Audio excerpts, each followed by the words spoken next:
పిల్లలు జిఎఫ్ఎల్ఎన్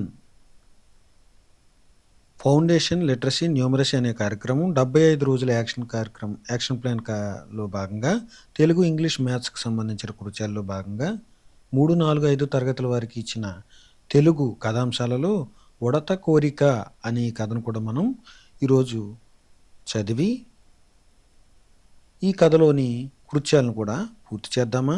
రండి పిల్లలు, ఉడత కోరిక అనే కథను తెలుసుకుందాం. ముందుగా ఈ చిత్రాన్ని గమనించండి పిల్లలు. ఈ చిత్రంలో మీరు ఏం గమనిస్తున్నారు?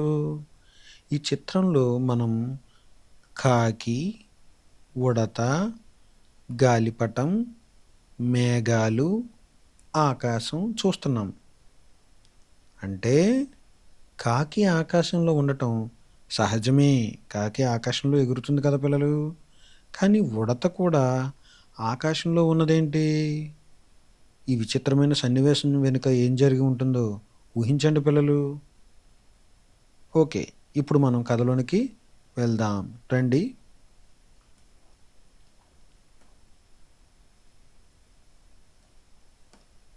ఒక అడవిలో ఒక కోతి, ఉడత కలిసిమెలిసి ఉండేవి.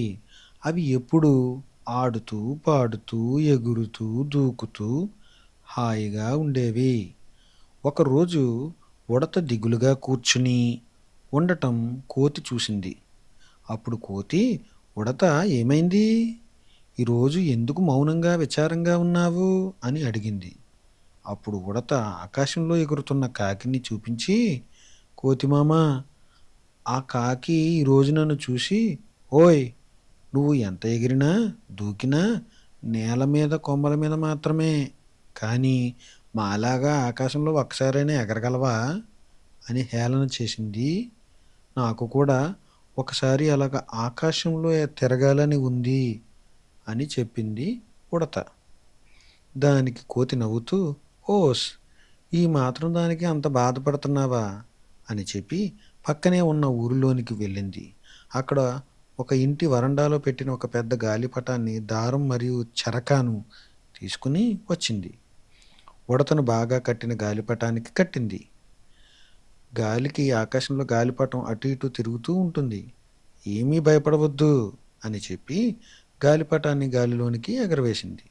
ఉడత సరేనంటూ గాలిలో హాయిగా ఎగురుతూ కాకిని చూసి వే వే వే అంటూ వెక్కిరించింది. హాయిగా ఆకాశంలో చాలాసేపు తిరిగింది.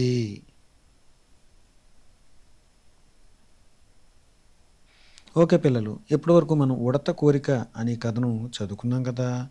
ఈ కథలో సారాంశం ఏంటి పిల్లలు? కాకి ఉడతను వెక్కిరించింది, హేళన చేసింది. ఉడత తన స్నేహితుడైన కోతి సహాయంతో గాలిపటానికి కట్టబడి గాలిలో ఎగరగలిగాను అని చూపించగలిగింది. చూసారా పిల్లలు?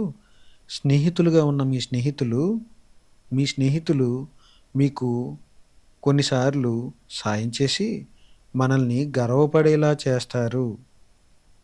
మంచి స్నేహితులు మనకు ఎప్పుడూ సహాయం చేసి మనల్ని ప్రతి పరిస్థితుల్లో గర్వపడేలాగా చేస్తారని కథ ద్వారా మనం తెలుసుకున్నాం. ఓకేనా పిల్లలు?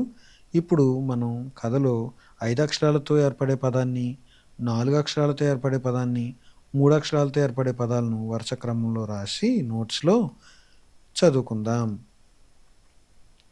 తిరగాలని 5 అక్షరాల పదం, ఆకాశంలో 4 అక్షరాల పదం, ఉన్నావు 3 అక్షరాల పదం, విచారంగా 4 అక్షరాల పదం, ఉడత 3 అక్షరాల పదం, అడవిలో 4 అక్షరాల పదం. ఇదే విధంగా మీరు కూడా మిగతా పదాలను కూడా గుర్తించండి పిల్లలు. ఒక చోట వరుస క్రమంలో రాసి చదవండి. ఓకేనా పిల్లలు? ఓకే.